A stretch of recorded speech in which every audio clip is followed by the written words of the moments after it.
Okay, Assalamualaikum semua. Test mic, okay ke? Okey. Assalamualaikum. Doktor. Kuat Okay. suara? Okay doktor, kuat. Okey. Sekejap ya, kita akan mula dalam seminit 2 lagi.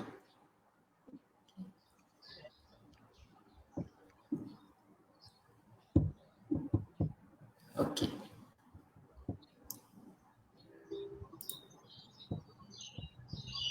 Okey, saya start sekarang.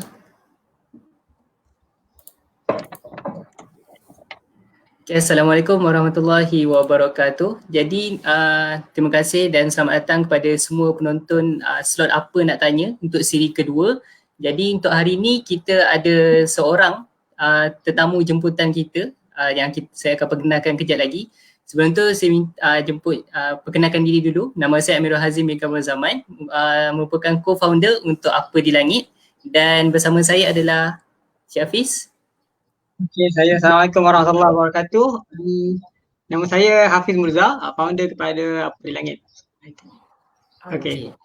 Jadi sedikit tentang bagi sesiapa yang tidak mengetahui lagi, slot Apa Nak Tanya merupakan salah satu program terbaru Apa di Langit yang mana kita anjurkan sempena dengan Global Astronomy Month yang disambut seluruh dunia. Jadi ini adalah merupakan salah satu program Apa di Langit lah yang terbaru. Dan kita ada siri pertama yang lepas, kita ada Profesor Emeritus Datuk Seri Dr. Mazlan Osman. Jadi siapa yang belum lihat lagi boleh lihatlah ulang siar di dalam Facebook Apa di Langit. Dan untuk hari ini bersama saya adalah Profesor Madya Dr. Baharudin Zainal, PTJ di Institut Penyelidikan Produk dan Ketamadunan Melayu Islam, UNIZA. Beliau juga merupakan salah seorang pensyarah ilmu falak dari Fakulti Pengajian Kontemporari Islam Universiti Sultan Zainal Abidin, UNIZA di Terengganu. Okey, jadi boleh perkenalkan diri Prof. Okey. Assalamualaikum warahmatullahi wabarakatuh, para moderator dan para penonton yang saya hormati sekalian. Saya mengucapkan terima kasih kepada penganjur Apa di Langit kerana memilih saya untuk slot mereka yang kedua. InsyaAllah saya akan mulakan dengan beberapa slide yang pendek berkaitan dengan tajuk, yang selepas tu terbukalah kepada moderator nak buat pertanyaan ceramah. Okey, jadi untuk slot kita hari ini kita ada dua sesi, iaitu sesi pertama kita ada sesi pembintangan daripada Dr. Baharudin selama 15 hingga 20 minit, dan seterusnya sesi kedua adalah sesi Q&A daripada soalan-soalan yang telah anda ajukan kepada kami dalam Google Form, dan insyaAllah mungkin akan ada beberapa soalan kita akan ambil lah daripada komen di Facebook Live ini. Jadi insyaAllah kita boleh mulakan sekarang. Jadi saya jemput Dr. Baharudin untuk memulakan sesi kita, insyaAllah. Okay, silakan Dr.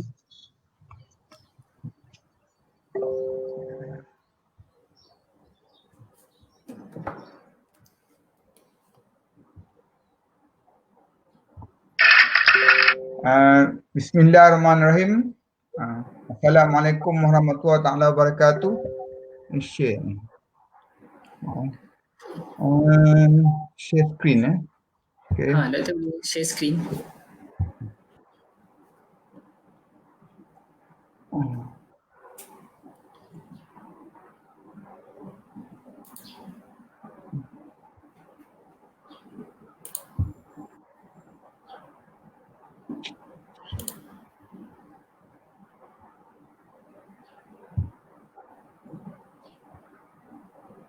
Okay.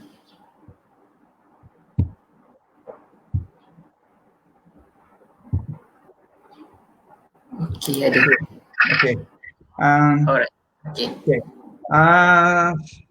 Assalamualaikum semua dan sekali lagi, dan tajuk yang dituju adalah ru'yah sebagai aktiviti astronomi amatur. Kita sekarang berada pada hari di mana penyimpan Maha Besar Raja-Raja Malaysia telah mengisytiharkan, memaklumkan bahawa hari ini ialah tarikh melihat anak bulan, dan kita memilih grup amatur ni. Bagaimana kedudukan ru'yahnya dalam konteks grup amatur dan sebagainya. Dan kita rasa definisi ru'yah hanya melihat anak bulan. Definisi ru'yah ni melihat anak bulan, kalau dalam bahasa astronominya observation, cerapan. Cerapan. Perkataan cerapan itu sendiri sudah popular. Perkataan cerapan itu sudah menjadi suatu bahasa yang biasa. Secara naratif orang sebut cerapan. Kalau dulu cerapan ni satu istilah yang digunakan dalam sains. Mencerap tumbuh-besaran tumbuh-tumbuhan, melihat mencerap gelagat manusia sebagainya. Itu asalnya itu adalah satu istilah sains, tapi ia telah menjadi suatu istilah yang biasa digunakan. Cerap itu adalah melihat, tetapi dalam konteks anak bulan, istilah yang terpakai ialah ru'yah. Manakala astronomi amatur, perkataan amatur, amatur tu kalau ikut tafsiran lah, tafsiran dia datang perkataan, nak sebut macam mana tahu Yunani ni, amat ke, emat ke, amat, amatur, amat, bukan amat Melayu, tapi boleh kata amatur itu ialah amat mencintai ataupun dedikasi terhadap sesuatu bidang. Jadi kalau kita katakan amatur astronomi, dia mencintai astronomi, dan dia melakukannya kerana minat, bukannya kerana kerjaya dan sebagainya. Jadi dia buat kerja itu adalah satu kepuasan, sebagaimana orang memancing. Agaknya dalam orang yang memancing ni, dia ada memancing yang amatur, ada memancing yang profesional. Yang amatur tu agaknya dia pergi ke sungai-sungai membawa kail-kail biasa, tapi kalau amatur siap dengan boat, pergi laut dalam dan sebagainya. Jadi ini semua adalah untuk mencapai kepuasan diri. Dalam konteks astronomi, ia adalah amat penting.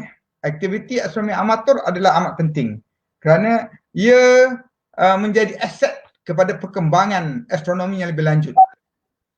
Bukan saja astronomi, saya boleh katakan bahawa aktiviti astronomi amatur menjadi aset kepada percambahan sains itu sendiri. Dan kalau kita cuba bayangkan, bila kita kata ada satu fenomena astronomi yang berlaku, ataupun kita kata kita bawa seekor kambing biotech untuk kita tonton pada orang ramai, kita kata ada fenomena gerhana berlaku, sudah pasti orang akan tumpu pada gerhana kerana itu adalah fenomena yang menarik. Fenomena astronomi adalah yang menarik. Maka kumpulan astronomi amatur ni dia akan melakukan apa saja aktiviti berkaitan dengan astronomi. Dia aktiviti tidak ada yang profesional, tidak ada yang amatur.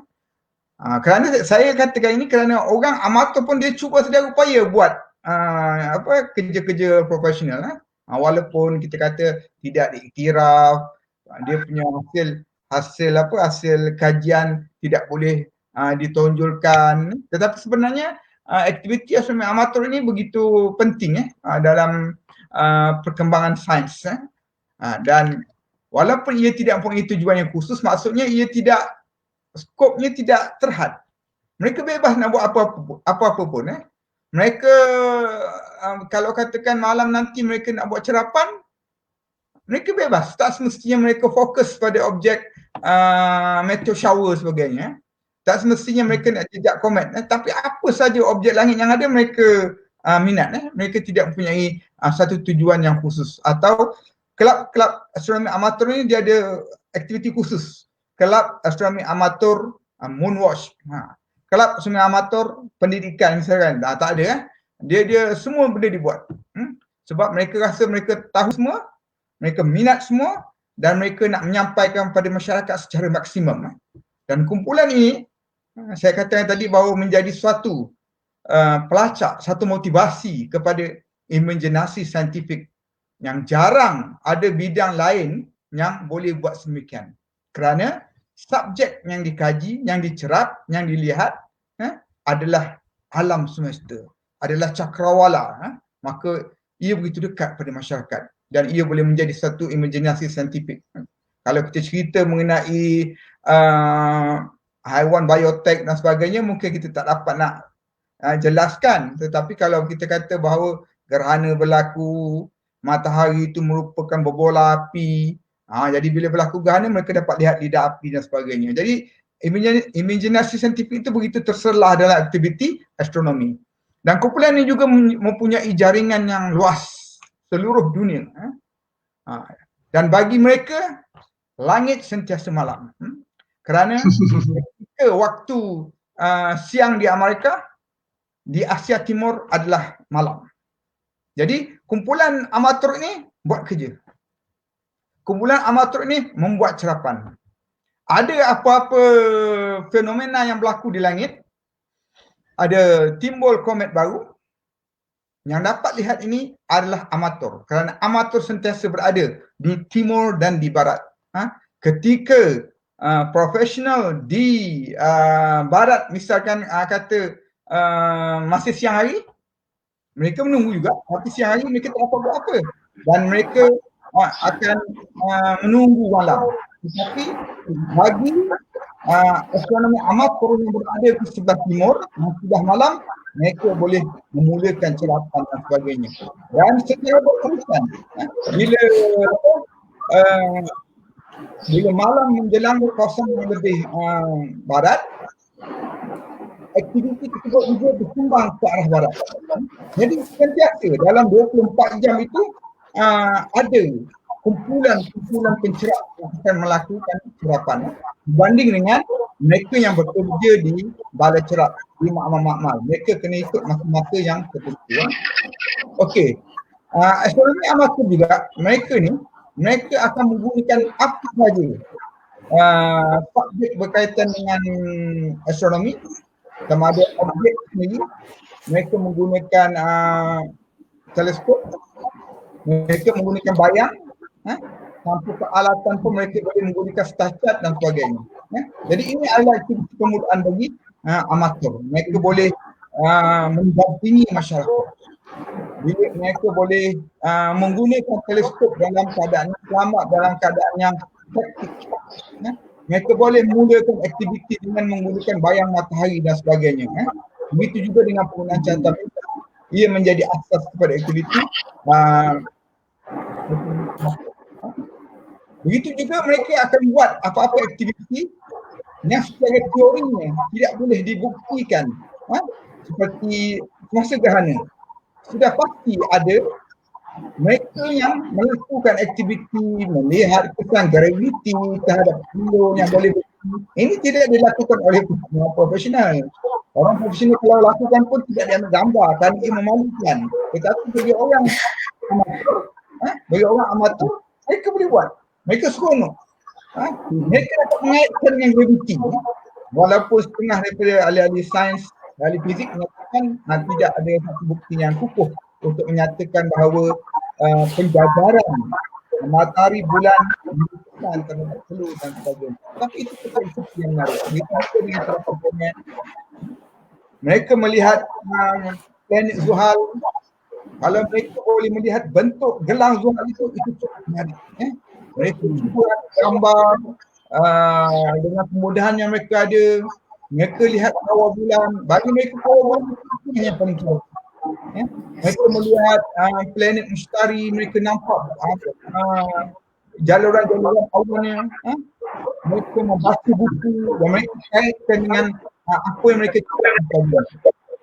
Begitu juga semasa melakukan serapan wahana, mereka boleh menggunakan apa-apa peralatan yang mereka telah belajar bahawa kaedah selamat dan mereka menggunakannya. Dan aktiviti lain amatur ini ialah mereka memasyarakatkan astronomi. Mereka boleh melayan masyarakat, melayan anak-anak sekolah. Macam grup apa di langit, macam grup Syahrin, Falak Online. Dia boleh melayan semua golongan masyarakat. Kalau profesional tu mungkin terhad sikit lah. Terhad sikit nak melayan ramai orang dan sebagainya. Tetapi amatur dia boleh melayan kanak-kanak sebagainya. Jelaskan satu persatu.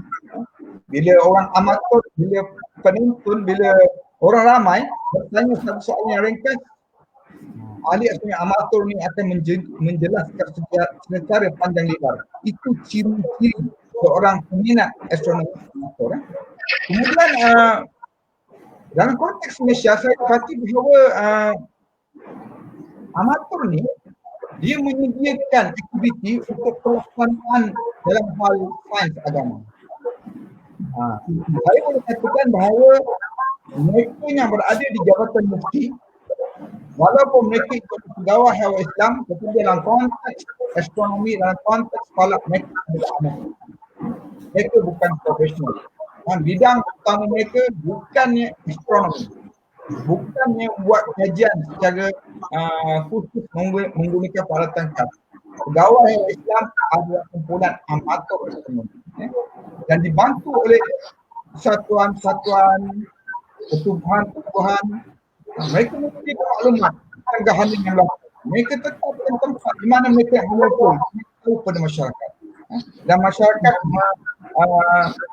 keluar beramai-ramai. Jadi dengan ini masyarakat dapat menyaksikan perkara berkenaan, dan itu tidak boleh dilakukan oleh golongan profesional sebab mereka sebut kalau tidak kena ada objektif, ada kerja mereka. Ketika gerhana bulan, mereka ada objektifnya. Mereka tidak boleh melibatkan ramai orang, tapi yang ramai orang dilayan oleh pihak yang amatur, dan mereka akan melakukan serapan. Walau bagaimanapun, dalam mana-mana amatur, mereka bermasalah untuk mendapatkan funding. Funding itu mana? Nak menggerakkan aktiviti. Nak buat aktiviti, mereka boleh buat. Memanggil khalayak, mereka boleh buat. Tetapi mereka memerlukan funding, mereka memerlukan aplikasi. Bergantung pada pihak kuasa pendidikan setiap negara, atau ada agensi yang memberi funding kepada mereka. Dan saya tidak nafikan ada di antara kumpulan amatur ini yang berkorban, bukan berkorban jiwa dan raga, berkorban harta benda, berkorban wang ringgit. Ada seorang kawan saya di USA, orang kenal, Datuk Song. Jangan tanya dia pasal bahan. Jangan tanya dia tentang sasar. Jangan tanya pada dia kalau kita berminat nak bahan. Dia akan kirim dengan perbelanjaan sendiri dan sebagainya. Dan saya rasa bahawa kumpulan amatur dia sanggup korbankan kewangannya untuk tujuan memajukan ini.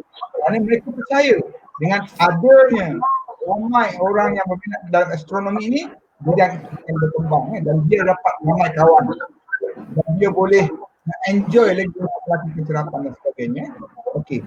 Jadi secara umum aktiviti amatur di luar negara terdiri daripada beberapa yang saya senarai ini, saya ambil daripada petikan Syarin yang menulis ini di barat, jadi di luar negara mereka buat ni. Amatur mereka buat apa? Mereka teleskop. Mereka modify teleskop. Mereka hanya beli kanta dan gelas, kanta dan cermin, globe, tube-nya. Mereka buat sendiri. Dan mereka teleskop untuk satu kegunaan yang khusus. Teleskop yang boleh bergerak, teleskop plastik, yang jika dibeli apa agak tinggi. Tapi ini dibuat di negara kita agak belum bermula lah. Kemudian memburu komen. Kebanyakan komen, kebanyakan supernova ditemui oleh orang amatur. Kerana amatur tadi sentiasa mengungkapkan bahawa langit itu sentiasa malam. Mereka ada jaringan. Bila mereka melihat satu objek, mereka lihat satu objek, mereka keesokan harinya mereka dapati bahawa objek itu bergerak dasar latar belakang. Mereka membandingkan dengan StarChart. Kalau kaedah lama lah, orang macam saya ni kaedah lama, saya bandingkan dengan StarChart. StarChart, tengok. Kenapa ada lebih? Kenapa ada lebih titik pada StarChart? Dalam zaman moden ni ada digital. Kita cerap objek itu dia akan masuk pada background StarChart digital. Terus kita boleh confirm bahawa ini adalah objek baru memang objek langit semaju. Kita bertahan dan sebagainya. Jadi bila mereka buat macam ni, jadi kumpulan amatur ni dia akan menghubungi orang sejauh ini ataupun mereka menelpon pengabot. Dia lihat satu bintang tu berwarna naik. Mereka akan menghubungi amatur. Tempatnya di depan sudah siang. Maka kena kawan amatur yang berada kawasan malam untuk mengesahkan apa yang nampak. Dan akhirnya mereka ada kesepahaman akan membuat laporan kepada IAU dan IAU buat pengesahan status objek penggunaan, objek baru atau objek sedia ada dan sebagainya. Dan ada juga dalam teknologi ni, kalau jejak moden ni, bila kita jejak satu objek baru, dia terus keluar parameter orbital element. Jadi kalau orbital element itu kita boleh mengesahkan bukannya boleh atau objek mana, tapi kalau yang lama, kita bandingkan dengan objek. Begitu juga dengan variable observation tentang volume yang menarik. Yang baru-baru ni saya rasa ada satu laporan bahawa exoplanet semakin pudar, exoplanet semakin pudar, magnitude semakin pudar. Apakah yang kita tak naklah jadi macam isu Betelgeuse. Bila kita kata Betelgeuse semakin malam, maksudnya dia berlaku periodiknya bintang tu. Jadi kemudian tentang gerhana, pengimejan, teleskop robotik. Ini pun biasa dibuat oleh amatur di luar negara. Kemudian serapan menggunakan video astronomi modified system daripada teleskop, letakkan video dan mereka menyebarkan maklumat mereka dalam internet. Itu di luar negara. Di dalam Malaysia, apa yang saya dapat sebagian kecil saja aktiviti yang mereka buat. Paling banyak mereka melakukan cerap bulan, ini paling banyak. Cerap bulan yang sama.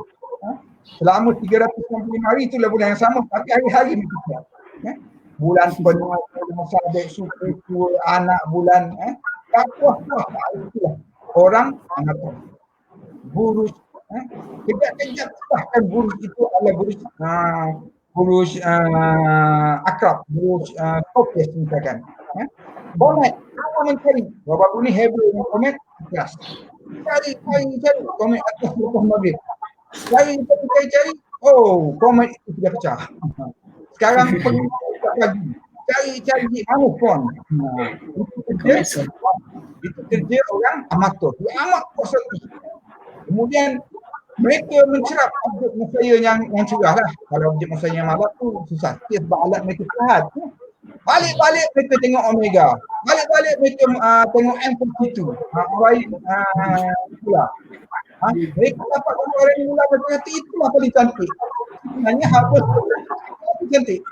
Tapi bagi orang amatur itulah mereka menunjukkan peralatan teleskop mereka menunjukkan kebolehan mereka membeli outfit kebatingan, membeli mouse telebas mereka pasang, mereka letakkan file, mereka modify sistem dan sebagainya, mereka beli motor. Ini adalah aktiviti yang saya rasa ini yang dilakukan di Malaysia.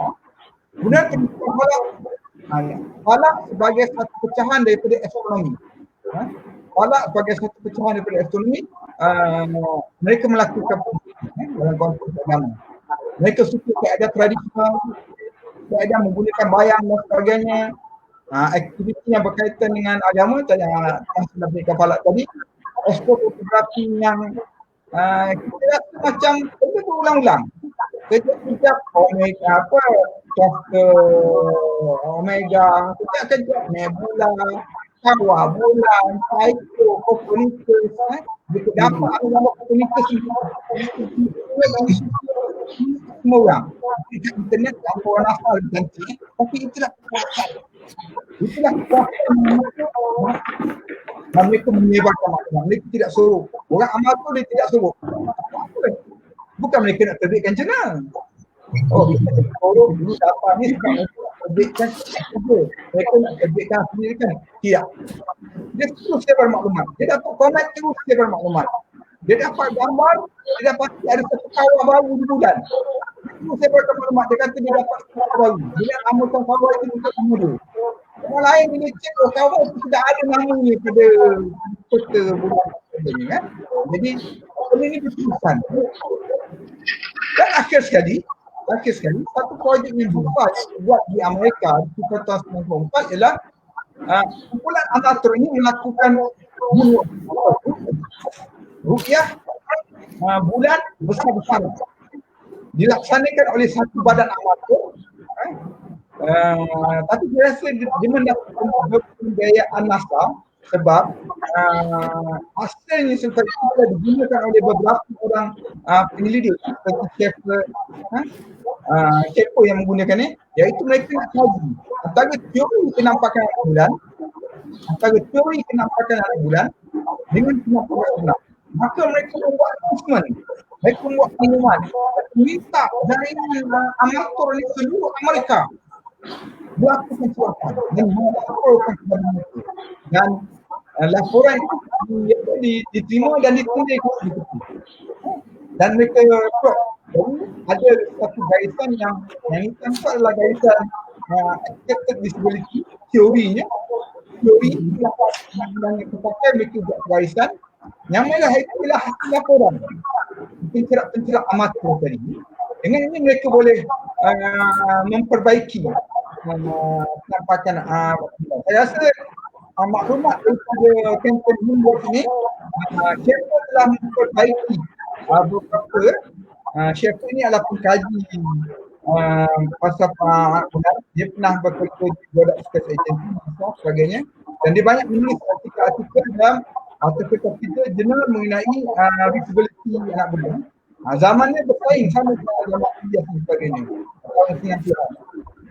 Sherpa telah mengkaji mengapa lengkungan visibility berapa berbanding dengan expected ke timur. Dan ini mendorong untuk kenalkan satu parameter baru, iaitu sky extinction. Bahawa dalam memperhatikan jangkaan kenampakan bulan, parameter kenampakan bulan mengambil kira hal pemutusan atmosfera. Jadi bila kita applykan pemutusan atmosfera, bulan pemutusan sebagai dua boleh nampak. Maka guys, jadi ini adalah benda kritikal yang mereka lakukan untuk memperbaiki teori kenampakan.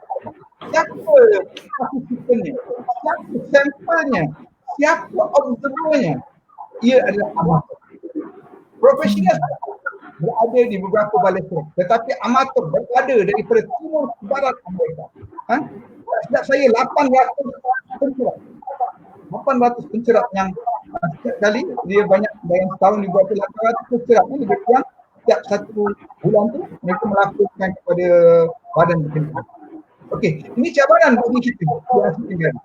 Boleh tak kita?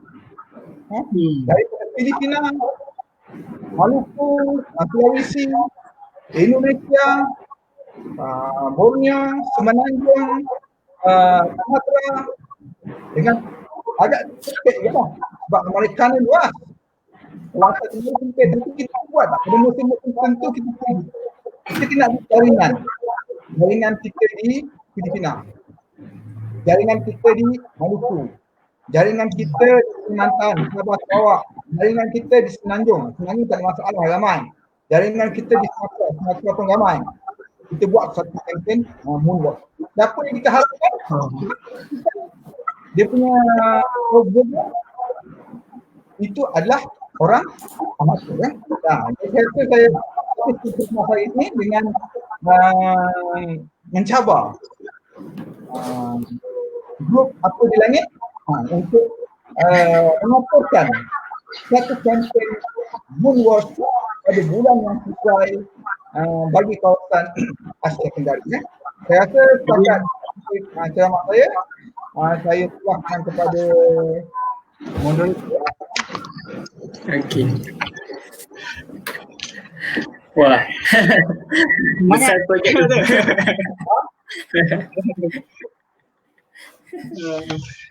Okey. Alright. Jadi daripada pembintangan doktor ni dapatlah kita ambil beberapa poin penting yang mana kerjasama amatur dan profesional ni sebenarnya dia ibarat dia kena saling bekerjasama. Sebabnya golongan amatur dia saling memerlukan juga dengan profesional, dan profesional juga memerlukan golongan amatur terutama dalam penemuan komet ataupun supernova, dan terutamanya juga dalam kita panggil outreach ataupun jangkau luar dengan golongan masyarakat untuk mengembangkan ilmu astronomi. Okey, terima kasih banyak Doktor. Jadi kita akan teruskan dengan sesi Q&A. Jadi soalan-soalan ni mungkin ada yang sama atau tidak rasanya. Okey. So kita mulakan dengan soalan yang pertama. Okey, baiklah. Untuk yang pertama daripada, saya paparkan soalan di sini. Okey. Daripada Muhammad Syafiq.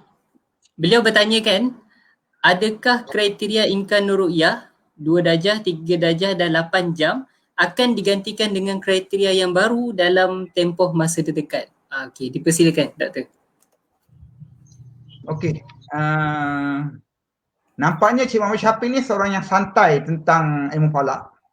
Kerana dia boleh cakap mengenai kriteria 238. Kalau kita baru belajar, kita kata 2 darjah dan 3 darjah atau 8 jam. Tetapi kalau dia boleh cakap secara langsung 238 tu mana orang biasa. Adakah kriteria imkan Nuru'yah boleh digantikan? Okay. Nak gantikan dengan lebih baik ke lebih tak baik? Itu persoalan dia. Sebenarnya, itu saya beritahu je lah, sebenarnya inilah ciri imkan Nuru'yah. Ciri imkan Nuru'yah sepatutnya boleh ubah kerana kriteria itu dibina, diterbitkan berdasarkan sejumlah hasil cerapan. Jadi syarat imkan Nuru'yah, syarat 238 dahulu tu, kata yang dahulu tu dibuat melalui satu set cerapan. Dan sekarang bila ada satu set cerapan lain, terdapat keperluan, terdapat status katakan. Orang kata 2 darjah, 3 darjah, umur 8 jam ni terlalu muda. Untuk terbangsa nampak 8 jam. Jadi ada usul, tapi yang usul untuk mengubah ni bukan kita lah, pihak berkuasa. Yakin berangkat. Jadi dia kumpul data, paling penting data.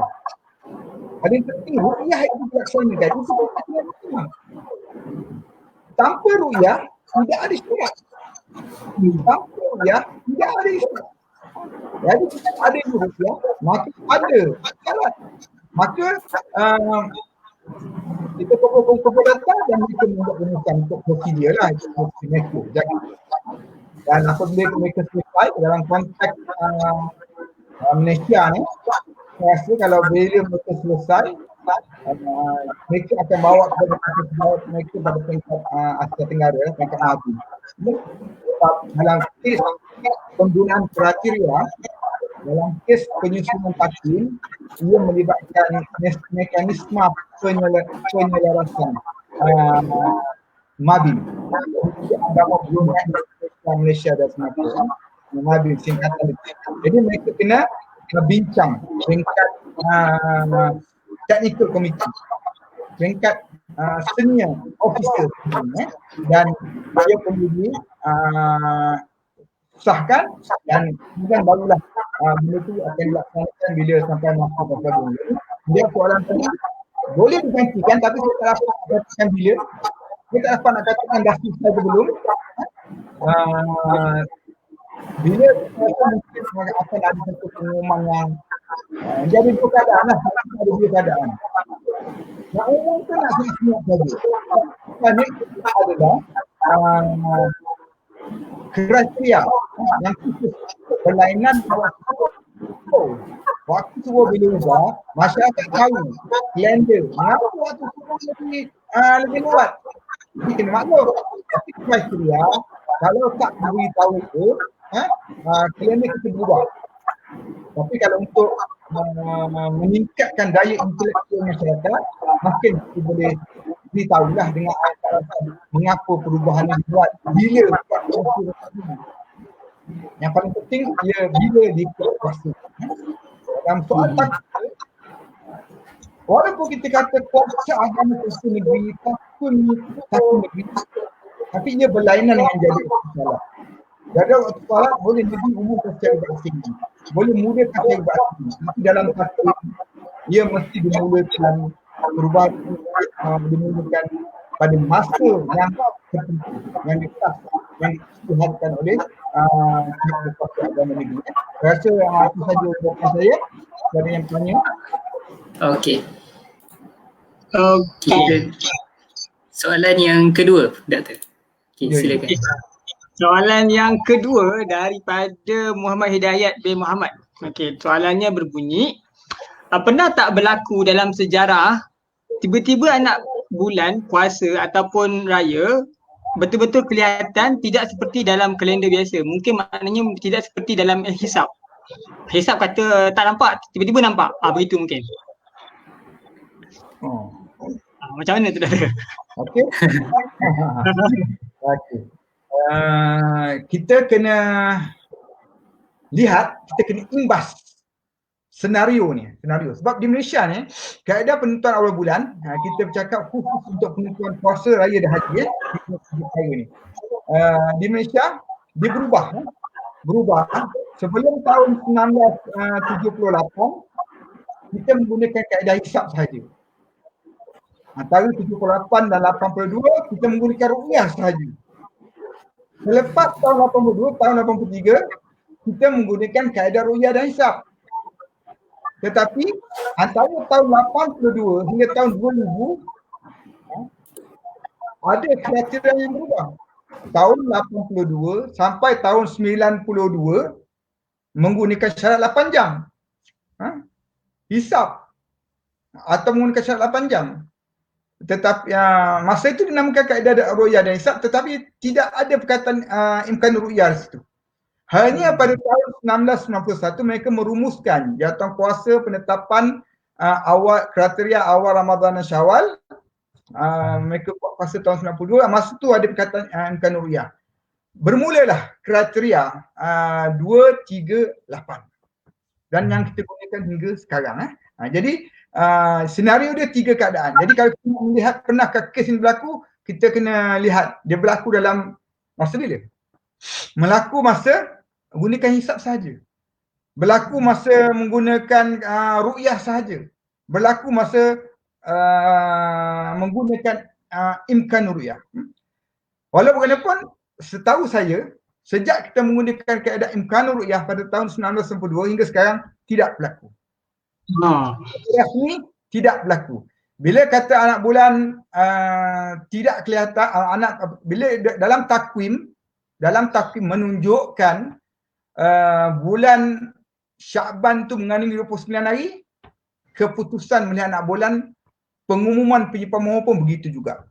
Jika dalam takwim menunjukkan Ramadan mengandungi 30 hari, pengumuman oleh penyimpan mohon besar Raja-Raja Malaysia bagi penetapan raya pun begitu juga.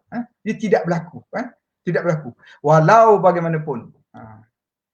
Ada beberapa desas-desus yang tidak direkodkan.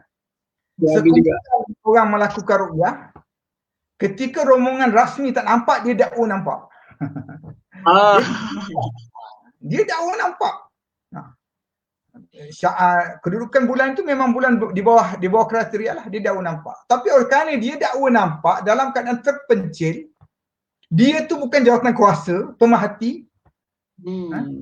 Ini kedudukan pemerhati pada tempat ruqyah pun kena tengok balik. Kena lihat, Jakim kena tengok balik. Tapi ada tempat yang bagus. Dia membenarkan pemerhati hadir, dan pemerhati ni berada jauh daripada kumpulan rombongan rasmi. Apa-apa yang pemerhati tu cakap tak boleh pakai. Tak boleh terima. Buat pekak je, jangan tu. Tapi nak meraihkan ruqyah tu pada masyarakat, kita boleh benarkanlah. Tapi di Terengganu langsung tidak dibenarkan pemerhati hadir lah. Hanya mereka rombongan rasmi saja. Jadi dalam kes ini dari tahun 82 sampai tahun 2019 tidak berlaku kerana kriteria yang kita gunakan kita sudah menepati kriteria itu menyamai. Wa yatafiqal hisab wa ru'yah. Hisab tu ikan ru'yah menyamai hasil ru'yah nanti. Jadi tak berlaku. benda tu tidak berlaku. Tetapi masa zaman menggunakan ru'yah dulu berlaku.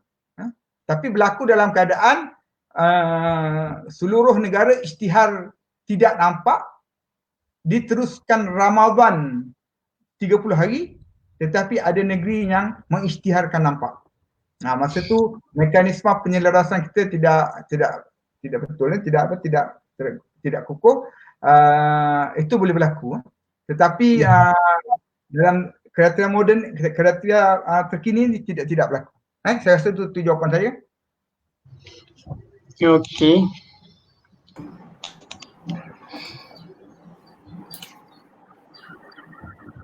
Okey, baik. Terima kasih banyak Doktor. Okey, seterusnya kita pergi ke soalan yang ketiga.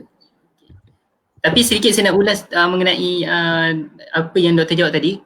Betul kalau di contohnya di Balai Cerap Teluk Kemang, orang awam yang datang untuk mencerap memang disediakan satu tempat khusus lah di bahagian bawah Balai Cerap, di bahagian bawah yang menghadap ke laut juga, di mana ada juga agensi yang menyediakan teleskop untuk orang awam guna, contohnya daripada JUPEM dan juga Jabatan Mufti. Jadi yang tu adalah yang memang disediakan khas untuk orang awam gunalah. Tu kalau di Balai Cerap Teluk Kemang macam tahun-tahun sebelumnya.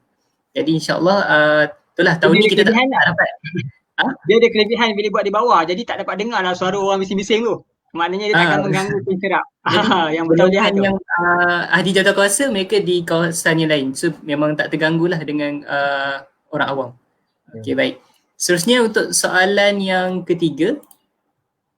Okey, soalan ketiga daripada Muhammad Arif bin Tajuddin.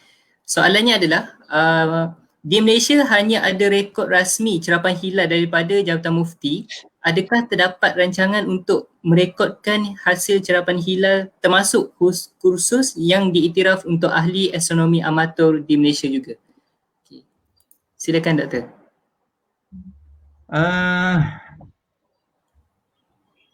Soalan tu termasuk untuk merekodkan hasil cerapan hilal termasuk kursus yang iktiraf. Jadi dua soalan, satu pasal rekod cerapan, satu kursus. Ke merekodkan hasil cerapan hilal khusus yang dibuat oleh amatur. Saya jawab yang ni lah. Silakan. Maksudnya cerapan hilal daripada Jabatan Mufti itu dianggap sebagai rekod rasmi. Tapi kalau ada amatur, iktiraf tak? Saya bayangkan itulah soalan dia. Jadi sebenarnya memanglah rekod rasmi itu dilakukan oleh Jabatan Mufti. Kemudian selain Jabatan Mufti, sejak 10 tahun atau 15 tahun kebelakangan ini, pihak JAKIM bersama Universiti Melaya, bersama Jabatan UKO, dia dibuat berterusan. Jadi kalau untuk penetapan rasmi, akhir Syaban, akhir Ramadan, dan akhir Zulkaidah. Rekod ini memang ada pada Jabatan Mufti Negeri lah. Sebab mereka perlu merekodkan keputusan ru'yah dan mereka perlu melaporkan kepada penyimpan ilmu dan kepada JAKIM. Okay. Dan rekod inilah yang digunakan untuk pembaikian kriteria dan sebagainya. Jadi soalannya, apakah hasil cerapan amatur boleh diiktiraf? Okey, kita kena ingat bahawa cerapan rasmi itu berlaku untuk 3 bulan. Cerapan rasmi berlaku 3 bulan. Kemudian ada 9 bulan lagi, ada cerapan yang dibuat oleh pegawai orang Islam, dibuat oleh Jabatan Mufti, tetapi bukan memenuhi kaedah ru'yah dan Islam. Mereka ru'yah pada akhir Zulhijjah, mereka ru'yah pada akhir Muharram, mereka ru'yah pada akhir Rajab dan sebagainya. Mereka ru'yah pada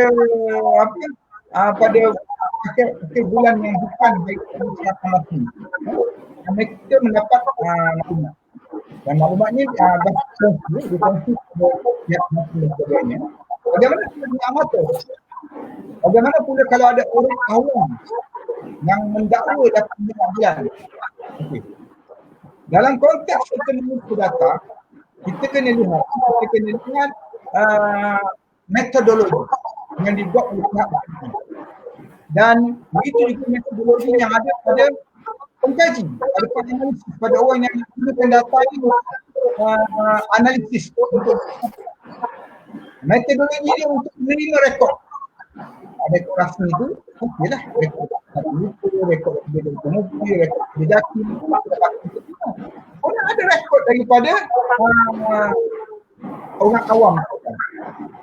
Prosedur dia, kalau kajian bukan pengesaran rasmi, dia boleh dibuat. Dengan syarat metodologi itu jelas. Mereka menggunakan peralatan, mereka ada fotografi, mereka ada saksi, ada gambar dan sebagainya. Jadi sebagai pengkaji, kita memerlukan banyak data. Dan data ini kita boleh perolehi daripada dan kita boleh sisih, kita boleh membuat justifikasi tentang kesahihan data ini. Tapi dalam konteks Malaysia sekarang ni, saya rasa setiap bulan tu semua pegawai Jabatan Mufti ada lihat. Semua kita tidak ada lagi setakat ni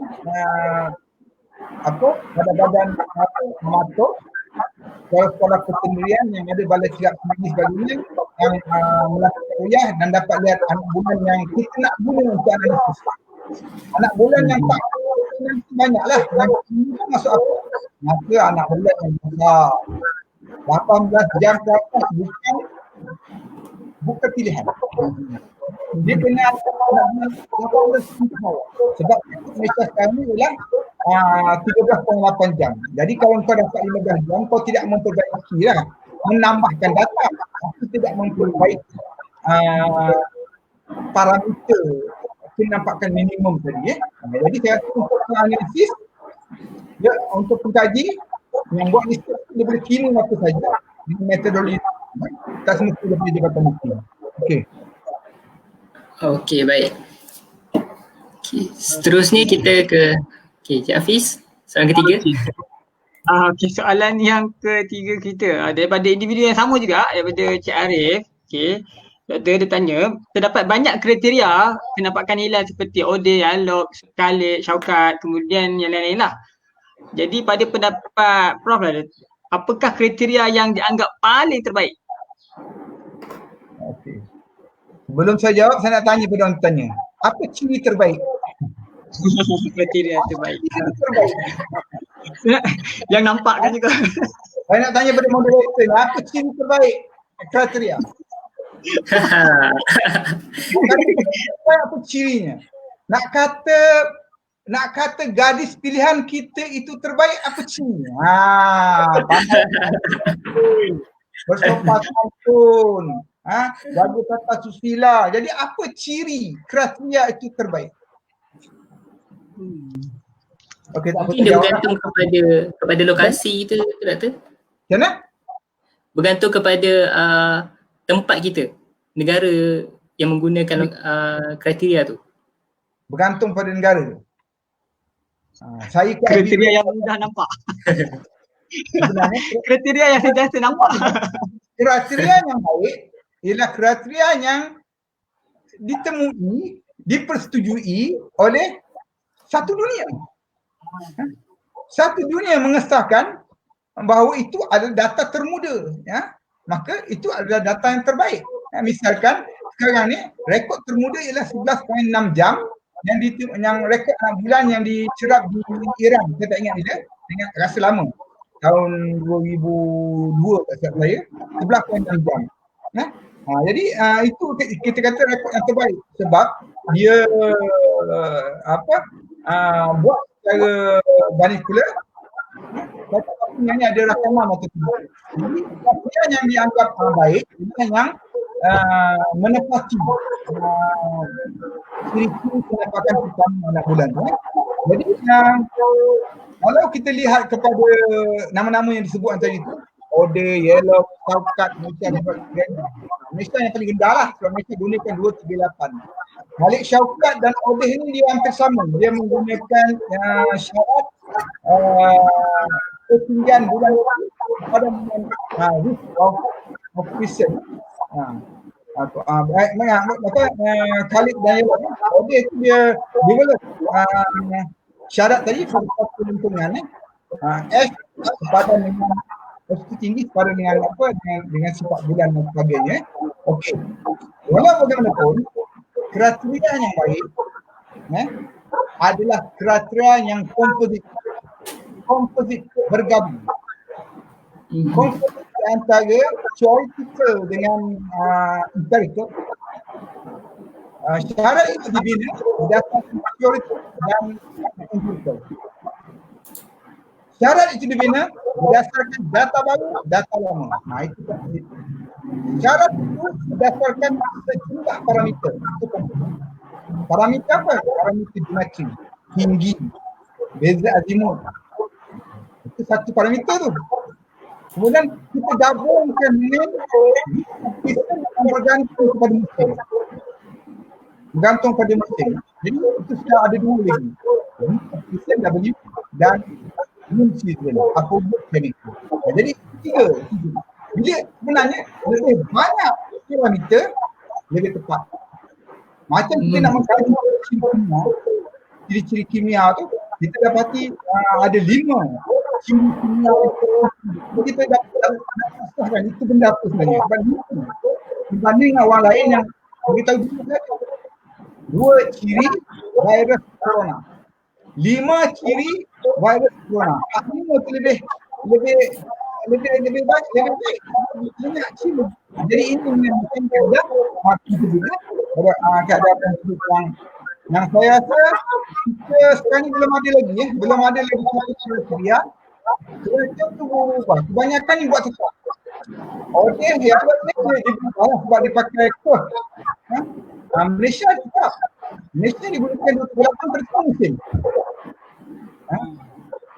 Sedangkan bila bulan Perigi, dia punya size length of seasonnya lebih panjang, dia tidak lebih dapat dibanding dengan width of seasonnya nipis, length of seasonnya.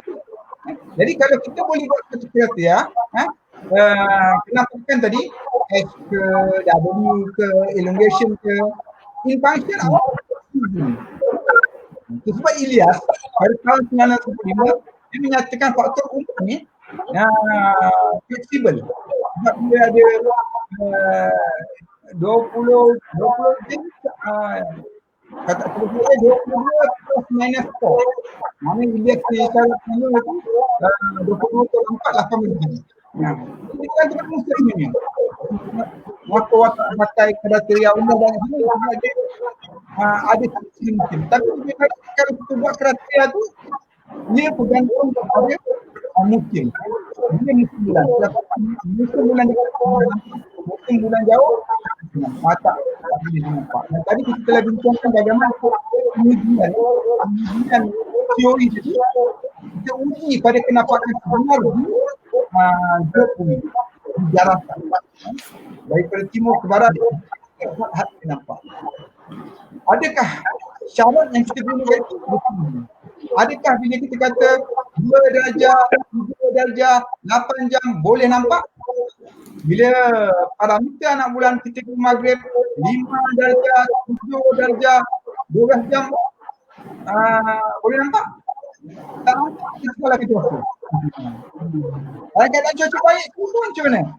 Jadi kriteria yang baik ialah hanya mengambil soal parameter secara begini dan dia berubah secara rutin. Tapi dia tak berubah. Siapa yang boleh dapat satu objek ke yellow ke apa? Saya rasa itu sajalah soalan saya. Okey, baik. Okey, soalan yang seterusnya Doktor daripada Encik Syamuddin Haji Ali. Soalannya adalah apakah ilmu falak masih relevan dengan perkembangan IT dan STEM pada hari ini? Yang kedua, adakah ilmu falak sudah didigitalkan? Okey, silakan Doktor. Okey, apakah ilmu falak masih relevan dengan perkembangan teknologi maklumat, sains, teknologi matematik pada hari ini? Okey, sebenarnya ilmu falak adalah aplikasi astronomi. Jadi bila kita kata relevan ke tak relevan, kita kena bertanya, apakah aplikasi astronomi masih relevan? Kemudian falak itu pula dia ada satu weight dia. Ada suatu pemberatnya, iaitu falak aplikasi astronomi yang digunakan dalam ibadat. Falak astronomi yang telah dimurnikan digunakan dalam ibadat. Dia ada dia punya pemberat. Jadi saya nak kata relevan tak relevan, ibadat itu relevan tak? Penting. Soalan Itu satu kewajipan. sudah pasti relevan. Kita kena sentiasa solat, puasa sebagainya. Dan kaedah untuk mengetahui waktu solat, kaedah untuk mengetahui bila puasa adalah dengan teknologi, dengan aplikasi astronomi, dengan aplikasi falak. Dan kalau kita tidak menerima kerelevanan kemajuan tadi itu, macam mana kita boleh majukan aplikasi falak, medium falak, sistem maklumat falak. Kita boleh inovasi keadaan pembuatan. Kita boleh inovasi tentang penjadualan.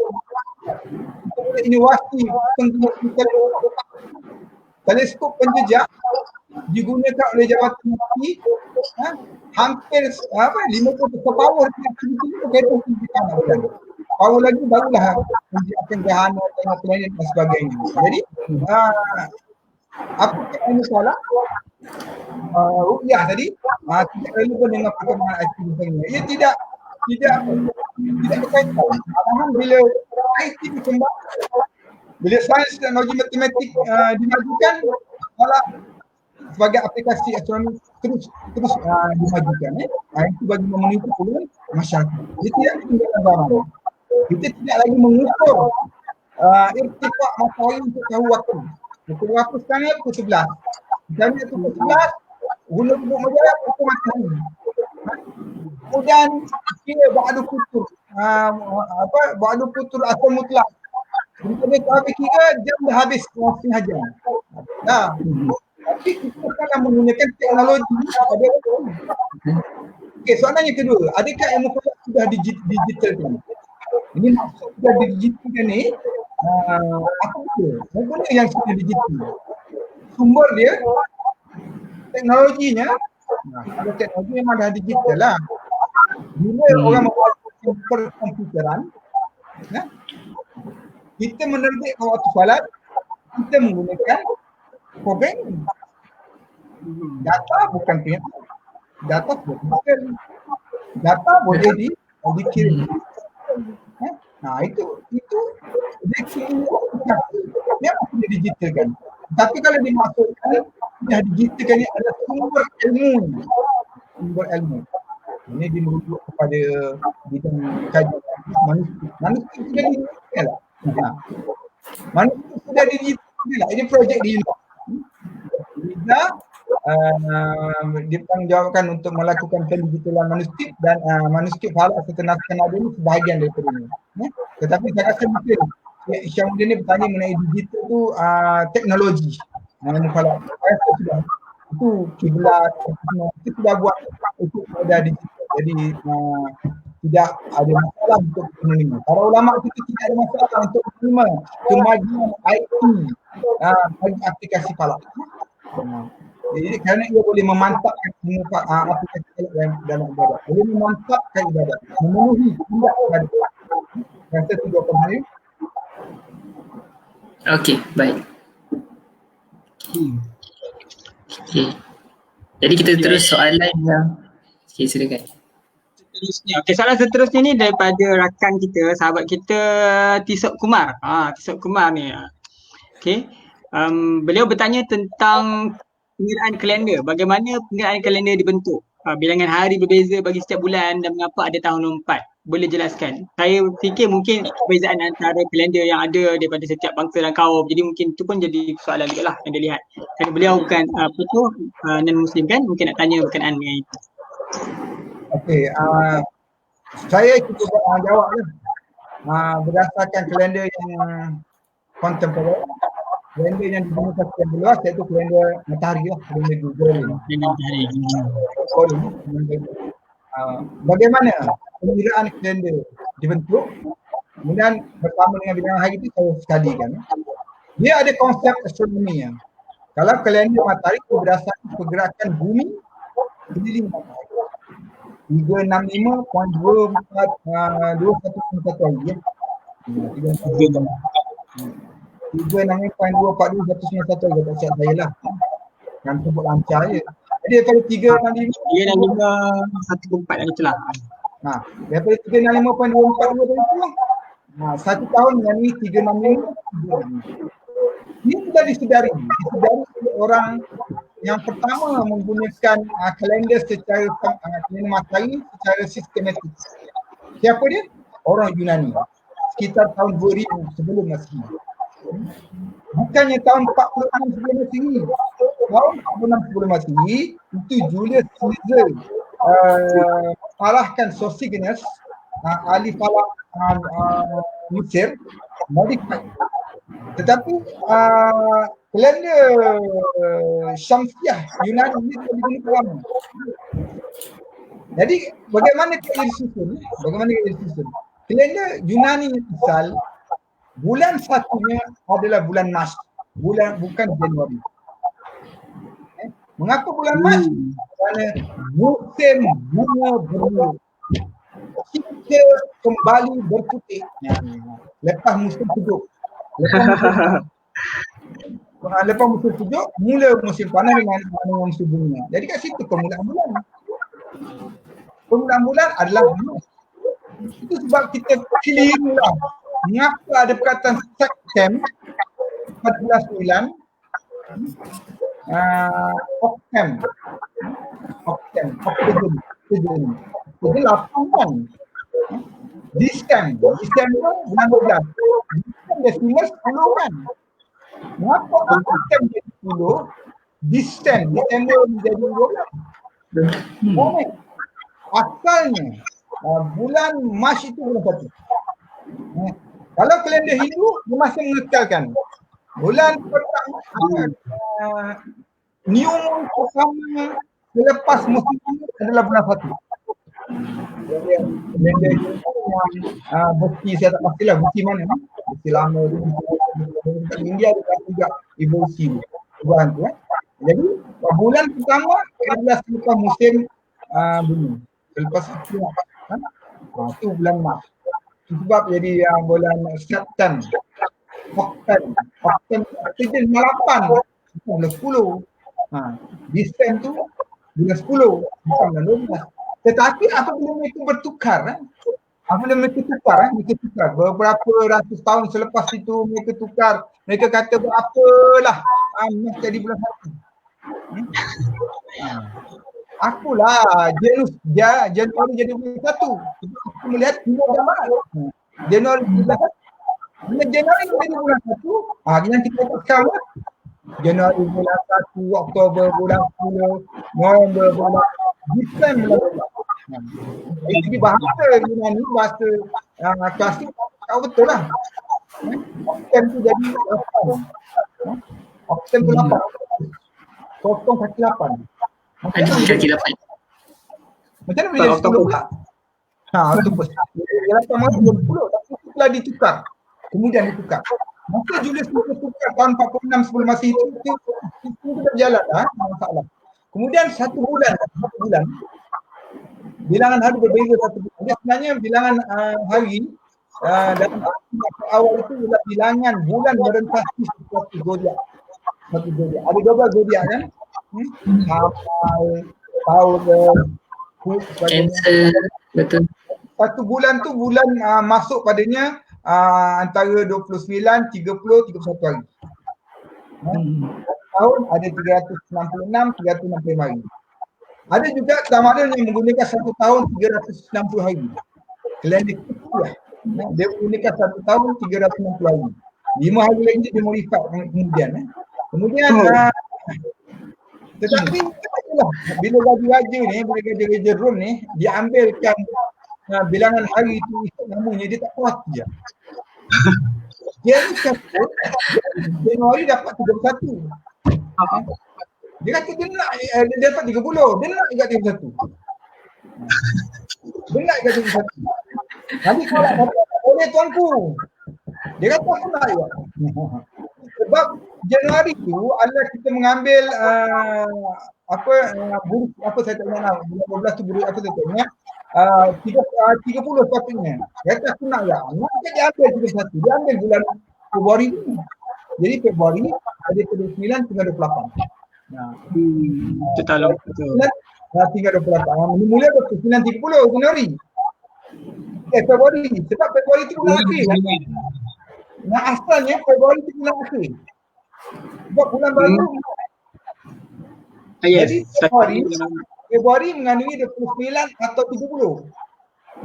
Bila satu hari diambil untuk Januari, Februari menjadi 28 atau 29. Adakah ia menjejaskan? Tidaklah sebab musim ni matahari ni 1-2 hari tak terjejas. Dan 5 bulan paling tinggi tahu. Nampak beza. Bila kita kata hari bulan 15, malam 15 benda kalau bulan tu dah mengecil. Malam 15 benda kalau bulan belum maghrib dah naik. Kalau bulan belum maghrib dah naik tu kan malam 15, malam 14, malam 13. Jadi dalam bulan kita tak boleh musim 1-2 hari boleh tipu. Tak terjejas. Tapi dalam sejarah perubahan takwim Julian kepada Gregorian, bagaimana tarikh Christmas disambut 3 pagi sudah cair kerana mereka perasan ada lebih 11 hari. Mereka sangka 25 Disember rupanya sudah 7 Januari. Maka betul-betulkan dinasahkan takwim Julian menjadi takwim Gregorian. Okey. Begitu juga dengan soalan akhir mengapa ada tahun 4. Tahun 4 tu nak satu ranah je. Nak satu ranah. 365 nanti 365.20. Jadi satu hari tu boleh digantikan pada tahun 4. Tetapi dalam sistem yang lebih lama yang dipakai dalam sistem Kiptiak, kalender matahari Mesir, dia pakai 360 kan. 360 hari dan 5 hari tu dia modified pada tahun-tahun tertentu. Jadi saya rasa dia bergantung. Kalau nak ceritakan Syamsiah, Kamariah, saya rasa dia sesi ni dia nak buat sesi lain pula. Jadi saya rasa itu kena ikut kelas Dr. Bahar nanti tu. Okey Doktor, terima kasih. Kita soalan yang seterusnya daripada pelajar sekolah menengah tingkatan 5. Assalamualaikum Prof, saya merupakan pelajar tingkatan 5. Ingin bertanyakan soalan. Bagaimanakah orang di zaman dahulu hendak mencerat hilal untuk menentukan tarikh menandakan masuknya bulan Ramadan atau bulan-bulan lain sekiranya negeri mereka dilanda ribut selama berhari-hari? Adakah mereka hanya menganggarkan ataupun masih mencari anak bulan? Okey, macam mana? Pada timur ni. Kalau pada timur ni hujan ni. Saya rasa ada 2 soalan lah. Saya akan jawab secara ringkas lah sebab dah jam pukul 11 ni. Saya jawab secara ringkas. Pertama, orang zaman dulu mencerap hilal. Dia bertanya mencerap hilal bulan yang kecil lah. Kalau bulan biasa tak ada masalah. Nampak bulan 7 hari, 7 hari bulan. Nampak bulan separuh, 14 hari bulan, 13 hari bulan. Nampak bulan terbit 11 pagi, 27, 28 bulan. Tapi dia bertanya mengenai hilal. Bagaimana mereka mencerap hilal? Okey. Soalan dia sama seperti soalan bagaimana orang dulu tahu waktu istinak tu pukul berapa. Dengan cara mereka, ada sekumpulan manusia dalam masyarakat itu yang menjadi observer. Ini dipanggil amatur zaman kuno. Dia menjadi observer. Masyarakat lain, dia guna je. Kalau ketua mereka kata hari ni adalah 7 bulan Kamariah. Tapi sebelah pagi tu, sebelah petang tu ada orang yang buat cerapan. Jadi orang yang buat cerapan ni dia cerap sebelah pagi 27 hari bulan 28 dia ukur altitude. Dia gunakan sextant, dia gunakan robot ukur altitude bulan kenaan. 27 bulan adalah 40 darjah. Seketika sebelum syuruk terbit. 28 hari bulan 20 darjah. 29 hari bulan adalah 12 darjah. Dia turun satu hari 13. Jadi ukuran tadi mereka catat dan mereka projekkan. Mereka unjurkan untuk mereka mengetahui bila istimewa. Untuk mereka mengetahui bila dia akan terbit semula. Untuk dia mengetahui bulan ada di timur ke atau ke barat ke selepas dia muncul semula nanti. Jadi mereka boleh melakukan cerapan dengan cara mereka boleh melakukan prediction dengan cara mereka mencerap bulan tu. Mereka tahu bila istimewa berlaku dan sebagainya. Kemudian apa soalan lagi tadi? Bila kiranya ribut dan sebagainya. Okey, Kiranya hujan dan sebagainya. Adakah mereka hanya mengagak atau okey, tak ada masalah sebenarnya. Sebab masyarakat tu dia dah biasa dah. Takkan tiap-tiap bulan ribut. Mereka dah kira dah. Takkan daripada 1 hari bulan sampai 30 bulan ribut tak nampak benda. Mereka dah kira kalau bulan purnama 15 hari bulan, lepas 15, 16 hari bulan, 17 hari bulan, 20 hari bulan, 22, 23, 24, 25. Mereka kira. Walaupun mereka serandung batu, mereka terlupa 25, 26. Tapi orang lain kira 25 ke 25. Ramai yang mencatatkan data tu. Ada orang yang mencatat 7, 28, 29. Dah 29. Tak ada bulan, ribut sebagainya. Mudah aja. Kalau 29 tak ada bulan, jadi hari 30. Lusa jadi satu hari bulan. Tak ada masalah. Tidak jadi kontroversi. Kerana masyarakat tu tidak banyak bertanya. Barang siapa banyak bertanya, kurang imannya. Dia terima saja. Dia terima saja bahawa hari 29 tak nampak. Sebab awan ke sebagainya, ribut sebagainya, kita mana ada hari 30. Lusa jadi satu. Takkan selagi tak nampak dia sambung. Ada hari 31, ada hari 32, hari 33. Itu pelik. Tapi itu dululah, sistem dulu. Sistem sekarang ni kalau semuanya kita dah pakai kaedah apa? Kalender yang terpapar tu kan. Jadi tak jadi masalah. Saya rasa tu jawapannya. Okey. Baik, terima kasih Doktor. Okey, maknanya ada observer, maknanya dulu-dulu masih lagi buat catatan, tengok bulan dan sebagainya lah. Okey, soalan ni menarik sikit daripada Amir Akil, pelajar sekolah. Bolehkah kita Amir Akil nama dia betul kan? Okey. Bolehkah kita memulakan Ramadan atau Syawal mengikut anak bulan yang kelihatan di negara yang hampir atau negara lain? Maknanya kita ikut kalau contoh macam Brunei, begitulah, Singapura, Indonesia. Saya nak tahu, mu ni Aimah Afrika ni duduk mana? Duduk negara mu. Apa jadi dengan negara mu? Apa jadi dengan negara awak? Adakah negara awak tidak ada sistem? Adakah negara awak minoriti? Adakah awak berada pada kawasan abnormal? Ini perlu dijawab. Sama seperti kita menjawab matahari tidak terbenam selama 6 bulan. Matahari terbenam selama 3 hari. Kawasan abnormal. Jawapan sama saja. Adakah saudari berada pada kawasan abnormal? Tempat saudari tidak ada sistem. Tidak ada orang yang siharkan. Kalender tidak menyebut di situ tarikh 1 hari bulan atau 2 hari bulan. Jadi kita ikut kalender lah, kalender tempat kita. Dalam untuk penentuan Ramadan sebagainya, kita kena ingat firman Allah SWT dalam ayat mengenai suruh Ramadan tu. Faman syahida minkum syahra falyasum. Barang siapa yang berada pada negeri yang telah memulakan, kena ikut. Kalau ikut negara lain. Barang siapa yang pemerintahnya telah mengisytiharkan, kena ikut. Barang siapa yang tahu nampak anak bulan, kena ikut. Tetapi kalau kita berada pada kawasan abnormal, saya meraihkan soalan ni, kalau kita berada pada kawasan abnormal dalam kes bulan berapa? Kawasan abnormal dalam kes matahari ialah 68 darjah.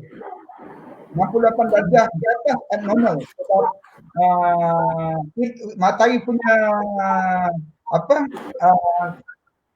matahari punya maksimum inklinasi 23.5, 24. Ambil 24 atas 60, jadi 66 kawasan abnormal. Jadi berapa sudut inklinasi bulan? Inklinasi bulan 28 darjah. Bila sudut inklinasi bulan 28 darjah, kalau awak berada pada latitude 60 28 62 63 64 darjah, kemungkinan dia iaitu bulan tidak terbit, anak bulan tidak kelihatan pada musim tertentu lah. Anak bulan tidak kelihatan, atau ketika latitude bulan berubah langsung tak kelihatan di tempatnya. Jadi ketika itu kita boleh balik, ini pendapat saya lah, kita boleh balik pada kaedah yang ditetapkan oleh Rabita mengenai solat. Kita boleh ikut negeri lain, negeri yang hampir yang dakwah yang kita boleh ikut negeri lain yang telah menetapkan selamat membila. Ini bagi kawasan abnormal bagi fenomena terbit dan terbenam bulan, bukannya matahari. Jadi saya sudah gantung daripada keadaan, saya sudah jawapan dia. Okey, baik. Terima kasih Doktor. Saya rasa dia mungkin terdampar di pantai mana-mana kan. Tak ada tengah laut, betul perlukan tengok bulan. Kalau dia terdampar di tengah laut, adakah dia musalah? Dia tahu di mana dia boleh berpuasa. Kerana ada kelonggaran di situ. Itu ada kelonggaran. Okey Doktor. Jadi kita hampir nak habis soalan sikit lagi. Soalan seterusnya daripada Encik Hamidi. Mengapakah diguna pakai istilah stesen mencerap paling timur dan stesen paling barat di Malaysia dalam konteks cerapan hilal di Malaysia? Yelah, macam contoh kalau paling barat kita ada di Tanjung Cincin, tak silap saya. Silakan Doktor. Saya nak tahu siapa Cik Hamidi ni.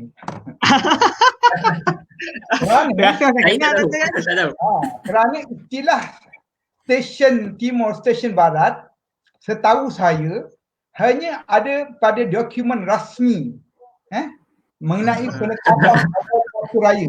Mungkin.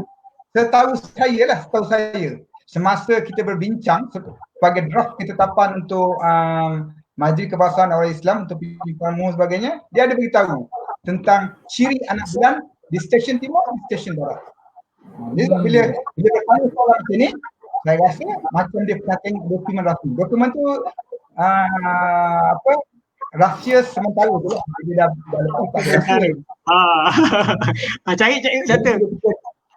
Nama kita tu mana nama dokumen tu. Kita lihat dokumen tu memang dia ada barat stesen timur lah. Tapi kalau untuk bulan semata dia tak boleh, dia restricted lah, dia terhad Tapi kalau bulan ada tahun-tahun lepas dia boleh tengok.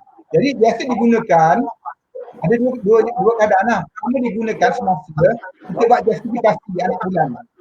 Dekat timur di Atiamo, di Pawar sana sampai timur Sabah, apa sifat bulan, ciri bulan dia, tinggi, umur, darah lengkuk, dan di stesen takvim di Tanjung Cincin Langkawi, apa sifat bulan dia. Walaupun untuk tujuan takvim kita pakai stesen yang paling barat. Dan untuk pengetahuan, stesen timur dan stesen barat ini bukan tempat melihat anak bulan. Stesen Atiamo hanya stesen nak beritahu untuk tempat paling tinggi. Stesen paling barat di Tanjung Cincin hanya nak beritahu itulah. Kalau takvim kita justifikasi pada tempat berkenaan, bukan tempat tengah anak bulan. Tempat tengah anak bulan yang paling dekatnya ialah di Panama Indah misalnya. Dalam konteks kalau nampak anak bulan di Semeru, memang ada apa yang berlaku di stesen yang paling barat ni. Tetapi untuk tujuan takvim, dia stesen barat itu digunakan untuk justifikasi. Bulan Muharram, bulan Safar, akhir Muharram, istimewa berapa berapa. Di stesen paling barat itu apa ciri dia? Ketika terbenam matahari di stesen barat itu apa cirinya? Kita buat justifikasi. Dulu Malaysia ni memenuhi syarat atau tidak? Jadi dia tidak digunakan untuk kuliah, tetapi digunakan sebagai stesen rujukan takvim sahaja. Okey, baik. Okey. Boleh cari doktor siapa nama Hamidi tu.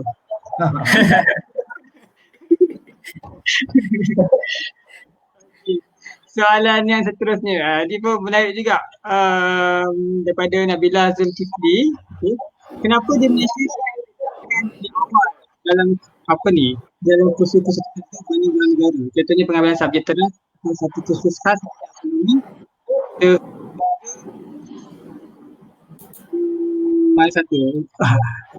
Kenapa Malaysia tidak terapkan kursus? Ada soal tu. Ada. Sorry jelas. Okey. Okey. Dah habis tanya? Ada. Ha? Apa kita tidak berterap awal-awal kursus tertentu? Yang ni dimaksudkan astronomi ke mufalak? Pengambilan subjek terang kursus khas seperti astronomi. Sebenarnya dia adalah kalau kita kata subjek falak, saya ada 5 kursus leksi falak. Di Mesti Melaya dia ada kursus khas astronomi Islam dan banyak subjek falak. Subjek astronomi sebagainya. Sebenarnya tentang astronomi itu dia mungkin ada satu subjek dalam kursus fizik dan sebagainya. Jadi kalau kita ambil kursus fizik ada. Cuma kalau kita kata di luar negara di luar negara dia kalau kita ambil kursus fizik di luar negara, ambil kursus matematik dia ada elektif dan sebagainya. Kalau kita ambil fizik dia ada astronomi, ada astrofizik dan sebagainya. Jadi mengapa tidak diterapkan lebih awal? Dia ada. Dia bergantung pada subjek. Takkanlah orang ambil tajuk hubungan antara manusia nak belajar falak. Mesti tajuk belajar Islam belajar falak. Tajuk mengenai fizik belajar astronomi. Jadi dia bergantung kepada bidang-bidang khusus dan sebagainya. Kan pegawai takdir diplomatik ni ada kursus falak juga. Kalau dia nak tambah. Itu jawapan saya. Okey, baik. Okey Doktor, dan soalan kita yang terakhir akhirnya. Setelah lama kita bersiaran. Okey, soalan yang terakhir adalah daripada Nabila Zulkifli juga. Ada atau tidak peluang pekerjaan berkaitan astronomi yang boleh orang awam ceburi? Adakah mereka diterima dalam bidang tersebut walaupun tiada kelayakan khusus dalam bidang tersebut? Maksudnya mungkin seperti golongan amatur lah. Mereka tak ada kelayakan tapi boleh tak mereka menceburi?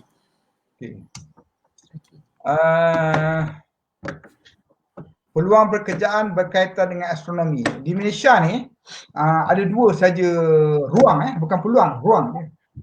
Pertama, lulusan pengajian Islam. Lulusan pengajian Islam, mereka akan, jika ada rezeki, mereka menjadi pegawai hal Islam. Tetapi dalam konteks pengurusan hal Islam, bidangnya adalah terbuka. Pos mereka adalah terbuka. Mereka bukan pegawai hal Islam falak. Mereka bukan pegawai bahagian hal Islam dakwah. Mereka adalah pegawai hal Islam yang terbuka. Kemudian mereka akan ditempatkan secara bergilir-gilir. Walaupun pada peringkat awal, dia ni ada belajar falak dekat Uniza, dia duduk bahagian falak. Tapi lama-kelamaan dia kena pergi ke section lain dan sebagainya kerana ia bersifat terbuka.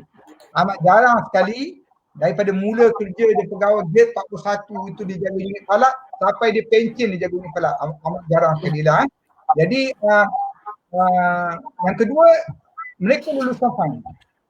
Mereka lulusan sains, lulusan fizik, lulusan alam sekitar, lulusan sains. Mereka boleh terlibat sebagai dalam kerjaya sebagai pegawai sains. Pegawai sains di agensi kerajaan ataupun di institusi pendidikan. Jadi peluang ada tapi agak terhad. Tapi kalau kita nak ambil bidang pengkhususan, kita ambil di pengajian Islam. Dan kita mengumpul minat tentang ilmu falak. Kita ambil aja fizik. Kita minat tentang astronomi. Kemudian kalau kita nak berlanjut, kita sambunglah pelajaran. Sama pelajaran dalam bidang apa? Fizik dan atmosfer sains, sama ada dalam dan luar negeri. Cuba lihat bagaimana orang-orang yang berjaya seperti Dr. Nur Adamika dan Dr. Wan Amani, bagaimana mereka berjaya.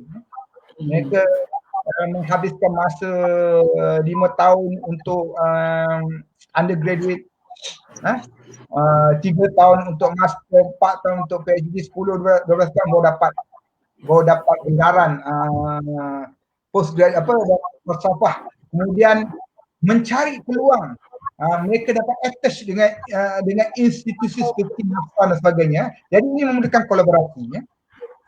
Jadi kalau kita lulusan kita adalah atmospheric science, lulusan kita adalah fizik, sarjana muda fizik, kita amatur dalam astronomi. Kita amatur dalam astronomi. Bila kita buat master, bila kita buat PhD dalam atau luar negara, kalau di Dr. Amani itu, Wan Aman itu di Durham UK.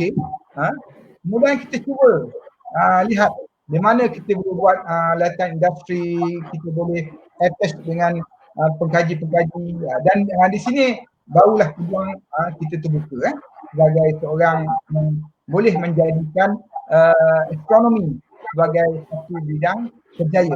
Tapi bagi masyarakat awam, bagi pelajar-pelajar di luar sana, saya nasihatkan supaya ambil bidang-bidang khusus utama seperti pengajian Islam, saya sebut dua ya, bidang ataupun fizik ataupun atmospheric science, dan jadikan diri anda itu amatur dalam astronomi dan mula membina potensi diri apabila kita melanjutkan pengajian dalam master, PhD. Bila PhD ada kolaborasi, tirulah idola-idola kita tu seperti Dr. Wan Amani dan sebagainya, bagaimana mereka percaya menjadikan astronomi sebagai satu peluang kerjaya. Saya rasa setakat itu dulu. Okey, baik. Okey, kita dah sampai ke penghujung dah kan Nazim kan? Dah. Alhamdulillah kita dah selesai menjawab semua soalan-soalan yang telah diajukan. Padat Doktor nampak. Okey. Doktor, hari ni hari kalau orang Melaka memantai, Doktor tak memantai hari ni? Saya tak pasti, membantai itu petang raya je. Petang raya je?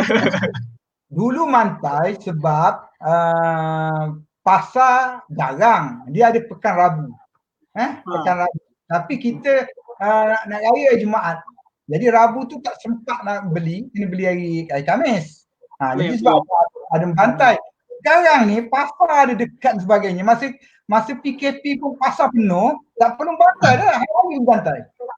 Hari dan sebagainya. Pagi Jumaat bantai. Pagi Jumaat dibayar masak untuk petang Jumaat dan sebagainya. Itulah budaya kita kan, dah jadi budaya katnya kot. Okey. Sebelum kita tutup rasanya lah Doktor kan, mungkin Doktor nak bagi tajuk kita berkaitan dengan ru'yah dan aktiviti astronomi yang astronomer amatur kita boleh buat. Apa harapan Doktor lah kepada astronomer amatur? Saya rasa di negara kita ni ramai sangat amatur kan. Apakah harapan Doktor kepada mereka ni? Okey.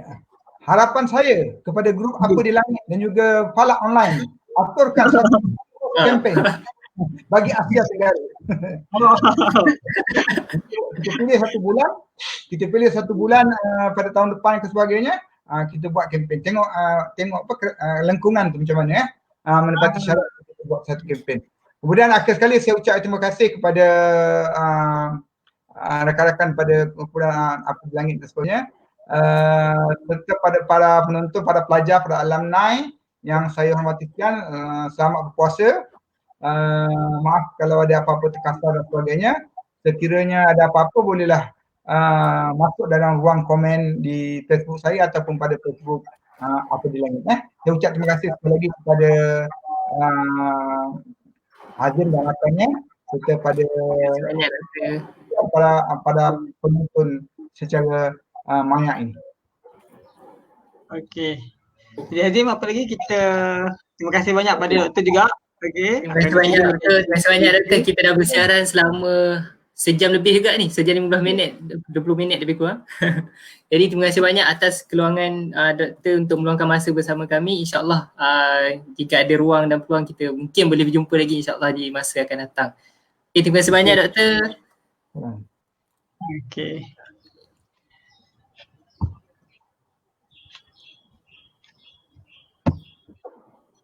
Alright. Okay. Jadi kita ada satu lagi kan, untuk makluman semua, kita ada satu lagi siri apa nak tanya, siri yang ketiga. Okey, Cik Adil mungkin Ya, boleh. Sekejap ya. Okey, tidak. okey. Siri yang ketiga kita bersama dengan Dr. Chong Hon Yu, okey, pengerusi pertubuhan astronomi Pulau Pinang. Orang kuat astronomi Pulau Pinang di belah utara sana mesti kenal dengan Dr. Chong ni. Jadi tajuk yang beliau akan bawakan nanti adalah Careers in Astronomy and Increasing Numbers of Discoveries by Malaysian Astronomers. So saya jemput semua untuk hantarkan soalan di bit.ly/apa nak tanya S3, maknanya siri yang ketiga. Okey, insyaAllah akan berlangsung pada hari Isnin 27 April 2020 jam 10 pagi di waktu yang sama. Di mana? Di Facebook Live Apa di Langit. Okey. Kita ada nak cakap apa lagi sebelum ni? Jadi mungkin dah boleh tutup kot. Okey, so sebagai penutupnya saya mengucapkan terima kasih kepada penonton kita yang hadir untuk melihat siri apa nak tanya. Ada muka nampak? Nampak kan? Okey. Okey. Okey, terima kasih kepada semua yang hadir untuk kali ni. InsyaAllah bagi siapa yang tak berkesempatan lihat pada awal, bolehlah selepas ni untuk lihat tonton semula ulansia yang akan kita letakkan di Facebook kita insyaAllah. Jadi sekian tu sahaja daripada saya. Terima kasih dan mohon maaf atas segala kesilapan dan kekurangan insyaAllah. Mana-mana yang kekurangan tu kita cuba perbaikilah dari semasa ke semasa insyaAllah. Okay.